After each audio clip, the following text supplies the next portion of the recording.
Introducing contestant number 1, Ryan Alcoriza.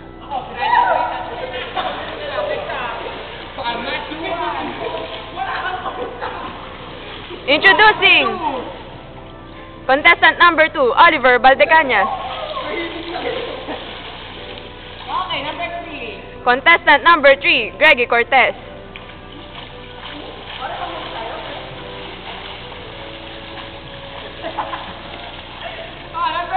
Contestant number 4, Ramel Reyes.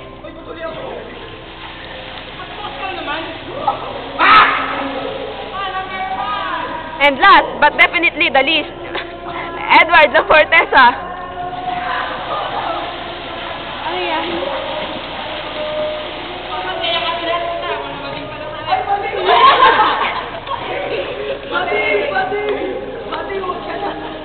Bakit ikaw lang yung ano? Hindi naman nakaano sa planner.